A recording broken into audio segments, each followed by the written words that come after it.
আসসালামু আলাইকুম, আমি মেহেদী হাসান সজীব, বাংলাদেশ থেকে। সো আমি আজকে চলে আসলাম সোলোন ইউনিভার্সিটিতে। আমার সাথে আছে সাইদ আল হাসান, বাংলাদেশ রাজশাহী থেকে। সাইদ রানিং এখানে স্টুডেন্ট, প্লাস পাশাপাশি এখানেই জব করতেছে রানিং এখন। তো সাইদ, কেমন আছো তুমি? আলহামদুলিল্লাহ ভাইয়া, আমি ভালো আছি। আমার পরিচয় হলো, আমি সাইদ আল হাসান। আমি বাংলাদেশের অত্যন্ত গুরুত্বপূর্ণ একটা জেলা রাজশাহী থেকে। আমি সলিল ইউনিভার্সিটিতে গত 2.5 বছর থেকে পড়াশোনা করছি মিডিয়া অ্যান্ড কমিউনিকেশন নিয়ে, এবং সাথে সাথে আমি এখানে গত 7-8 মাস থেকে পিআর এবং কমিউনিকেশন টিমে কাজ করছি। কীরকম So, লাগতেছে তোমার সোলোন ইউনিভার্সিটি? এটা একটা অসাধারণ অভিজ্ঞতা আর কি। একটা ক্যাম্পাস পরিবেশ, মানে ফ্যাকাল্টির আচার আচরণ, বন্ধুবান্ধবের সহচরের চলাফেরা একসাথে, সব কিছু মোটামুটি আলহামদুলিল্লাহ এখন পর্যন্ত ভালো আছে। চলো আমাকে একটু তোমাদের ক্যাম্পাস ঘুরে দেখাবার কথা বলি। চলেন ভাইয়া, দেখাই ফেলতেছি। সো তোমার ক্যাম্পাসটা এমনিতে আমি অলরেডি ঘুরে দেখছি, আমার কাছে খুবই ভালো লাগতেছে। আর বাকিরা তোমার কাছে দেখবো এবং শুনবো তোমার ক্যাম্পাসের হিস্টোরি। অবশ্যই ভাইয়া, আমরা তো এখানে দেখতেই আছি, এবং আপনিও দেখতে পাচ্ছেন যে যখনই আপনি একটি বিল্ডিং থেকে বের হলেন, আসলে এটা ক্যাম্পাস না, এই পরিবেশ একটা, যেই জায়গায় আসলে শুধু পড়াশোনা না, আপনি একটা আপনার পুরো লাইফ লিড করার মতো পরিবেশ পাবেন আর কি। একটা হেলদি পরিবেশ, একটা ফ্রেন্ডলি পরিবেশ, একটা টোটালি বলা যায় যে একটা স্টুডেন্ট উপযোগী পরিবেশ। ওকে, শিওর, চলো দেখি ভালো করে ঘুরে। আসলে এটা মানে একটা ফুললি গ্রিন ক্যাম্পাস। মোটামুটি বলা যায় যে পাহাড়ের সাথে কোনো ধরনের মানে খেলাধুলা করা হয়নি, পাহাড়কে নিয়েই একটা শিল্পকর্মের একটা কাজ করা হয়েছে, যা আপনি দেখলেই বুঝতে পারবেন। এবং চলুন একটু দেখা যাক ক্লাসগুলোর কি অবস্থা, এখানকার ক্লাসগুলোর কি পরিবেশ, যেই ক্লাসগুলোতে আমরা আসলে। চলুন যাই এখন ক্লাসের দিকে। সো আমরা এখন জি ব্লক, অর্থাৎ ইউনিভার্সিটির অন্যতম একটা গুরুত্বপূর্ণ ব্লকের মধ্যে 5 নম্বর ফ্লোরে আছি। সো এটা এখন আমরা একটা আমাদের ক্লাসরুমের মধ্যে প্রবেশ করছি। এটা হলো জি ব্লকের একটা ক্লাসরুম, আপনি দেখতে পাচ্ছেন এটার পরিবেশ। আর এখানে আমাদের একটা বোর্ড আছে, গ্লাস বোর্ড, যেখানে সাধারণত এক্সপ্লেইন করার কাজে ব্যবহার করা হয়। প্রজেক্টর আছে, মনিটর আছে, এক্সট্রা মনিটর আছে এখানে। আর সাথে সাথে ক্লাসের সুবিধার্থে প্রত্যেকটা ক্লাসরুমে আলাদা আলাদা ওয়াইফাই আছে, রুম ওয়াইজ। সাথে এখানে ছাত্রছাত্রীদের নিরাপত্তার জন্য প্রতি ক্লাসে সিসি ক্যামেরা আছে 2 অ্যাঙ্গেল থেকে, যে ক্যামেরা এখান থেকে মনিটর করা হয় এবং সেন্ট্রাল আইটি ডিপার্টমেন্ট থেকে মনিটর করা হয়। অর্থাৎ শুধুমাত্র পড়াশোনাই না, ছাত্রছাত্রীদের নিরাপত্তারও ব্যবস্থা এখানে যথেষ্ট পরিমাণে রয়েছে। একটা কোশ্চেন আছে আমার, আমি তো অনেক ইউনিভার্সিটি ভিজিট করছি, তুমি জানো, বাট সব ইউনিভার্সিটিগুলোতে না ক্লাসরুমগুলো অনেক বড় বড়। বাট তোমাদের এখানে আমি একটা জিনিস দেখলাম, তোমাদের ক্লাসরুমের যে ক্যাপাসিটি মিনিমাম কত, 30-40 স্টুডেন্ট, মেবি এর বেশি হবে না, মানে 30 স্টুডেন্টের মতো। এত কম কেন? আসলে আপনি জানেন যে একটা বড় ক্লাসরুম, একটা হল রুমে মূল যে শিক্ষা, সে শিক্ষাটা দেওয়া সম্ভব হয় না। বাংলাদেশে যদি দেখেন যে একটা গণরুম বা যেগুলো হল রুম, বড় বড় হল রুম রয়েছে, সেগুলোতে আসলে মূল শিক্ষাটা সম্ভব হয় না। কোথায় শিক্ষাটা সম্ভব হয়? যেখানে একদম একটা মিনিমাম স্টুডেন্ট টিচারের সাথে একটা গুড ইন্টারাকশন হচ্ছে, সেটার মাধ্যমে মূল শিক্ষাটা সম্ভব হয়। এখানে সেই পরিবেশই তৈরি করা হয়েছে গ্রুপ ওয়াইজ, এবং সাথে সাথে এখানে যে সবাইকে যে অ্যাডমিশন দিয়ে দেওয়া হয় এটা না, অনেক মানে যাচাই বাছাই রয়েছে, অনেক প্রক্রিয়া রয়েছে, সেটার মাধ্যমে স্টুডেন্ট এখানে আসে। আসার পর কি হয়, মানে বেস্ট স্টুডেন্টদেরকে আরও একটা বেস্ট কোয়ালিটি তৈরি করে দেওয়ার জন্য, মানে যুগোপযোগী করে তৈরি করার জন্য একটা লিমিটেড স্টুডেন্টদের বসার ব্যবস্থা করে তাদেরকে এখানে। আচ্ছা, আর একটা জিনিস তোমাদের, যেমন চারোপাশে মনিটর বোর্ড আছে, চারোপাশে যেটা দেখলাম যে এই পাশে আছে, এই পাশে আছে, এই পাশে আছে, মতলব তোমাদের ক্লাসরুমটা একদম ফুললি ডিফারেন্ট অন্য ইউনিভার্সিটি থেকে।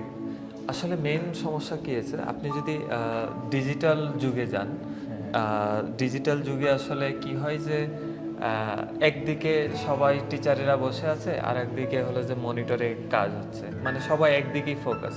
কিন্তু আমাদের ফুল ক্লাসটা একটা অফিস রুমের স্টাইলে, অর্থাৎ আপনি অলরেডি একটা ওয়ার্ক এনভায়রনমেন্টে প্রবেশ করেছেন, যেখানে বসে একটা অফিস এনভায়রনমেন্ট পাচ্ছেন। সাথে আপনি চারিদিক থেকে মেইন ফোকাস মানে একদিকে ফোকাস না করে ডিফারেন্ট লুকে ফোকাস করে আরও পড়াশোনাটাকে সেইভাবে তারা নিতে পারছে। আমার তো মনে হচ্ছে আমি আমার graduation post graduation complete, but আমার মনে হচ্ছে যে আমি আবার তোমাদের সাথে অ্যাডমিশন নেই এখন। মানে তোমাদের ক্লাসরুমটা আমার খুবই ভালো লাগলো। আর সব ক্লাসরুমে এরকমই, সবাইকে আমি আমন্ত্রণ জানাতে পারবো যে আসুক, একবার জাস্ট বসে দেখুক, তারপর ক্লাস করে দেখুক, তারপর যদি ভালো না লাগে তাহলে তারা, তোমরা হ্যাপি তো?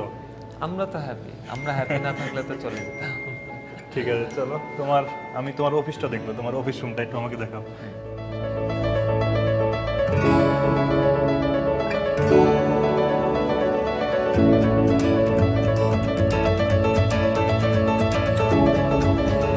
তো এখন আসেন, এগুলো আমাদের অফিস।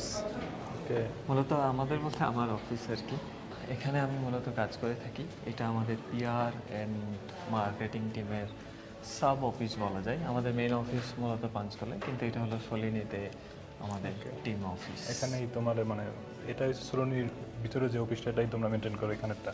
হ্যাঁ, এটা হলো যে আমাদের মেনটেন করা অফিস, এবং এটা হলো যে আমার ডেস্ক, আমার ল্যাপটপ এখানে অলরেডি দেখতে পাচ্ছেন। আর এটা হলো আমাদের বস, উনি এসে এসে থাকেন আর কি, এখানে উনি কাজ করেন। এটা হলো আমাদের মিটিং রুম, আর এইটা হলো যে আদার্স মেম্বারের ডেস্ক রুম। তোমাদের স্ট্রাকচারগুলো ডিফারেন্ট, মানে অন্য ইউনিভার্সিটি থেকে সব কিছু একটু ভিন্ন। হ্যাঁ, এটা টুরিস্ট মানে অন্যভাবে চিন্তা করে, মূলত আধুনিক বিশ্বের সাথে তাল মিলিয়ে বা ডিজিটাল যুগের সাথে তাল মিলিয়ে মূলত স্ট্রাকচারগুলো করা হয়েছে, যাতে এটা একটা লং টার্মের প্রজেক্ট হয়ে থাকে। শুধুমাত্র কিছুদিন পর পর স্ট্রাকচার পরিবর্তন করা, নতুন নতুন আধুনিকত্ব নিয়ে আসার চাইতে একটা লং টার্ম চিন্তা করে মূলত এইভাবে তৈরি করা হয়েছে। ঠিক আছে, চলো তুমি আমাকে লাস্ট আর একটা জিনিস দেখাও। তোমাদের এআই ল্যাব সম্বন্ধে আমি অনেক শুনছি, তো এআই ল্যাবটা একটু আমাকে দেখে শেষ করবো তোমার সাথে আজকে, কারণ আমি জানি তোমার একটু আর মিটিং আছে, তো তোমাকে আমি ছেড়ে দেবো। চলো। হ্যাঁ, চলেন ভাইয়া, আমরা এখন অফিসে একটু বসি। Okay. এখানেই মূলত আমার সবসময় মিটিং করতে বসা হয়, এখানেই বসে মিটিং করতে। এখন আপনার আসলে পরিবেশ কেমন লাগছে? আমি যেখানে মিটিং করতে বসি, যেখানে পড়াশোনা করি, এখানে আপনার কেমন লাগছে? বেসিক্যালি আমি তোমাদের ইউনিভার্সিটিটা পিপিএস অনেক বছর ধরে চিনি, বাট এইভাবে আমার কখনো দেখা হয় না। তো আজকে তোমার সাথে ঘুরে তোমার ইউনিভার্সিটি খুবই ভালো লাগলো। আর তাদের যে চিন্তা ভাবনা বা তারা যেভাবে ডেভেলপ করছে, আমার যেটা মনে হলো ইন্ডিয়ার ফার্স্ট টাইম কোনো ইউনিভার্সিটি এভাবে ডেভেলপ। আর এখানে একটা জিনিস, তারা বাংলাদেশ থেকে সিট ক্যাপাসিটিও খুব কম, অনলি 20 to 25 সিট এক বছরের জন্য।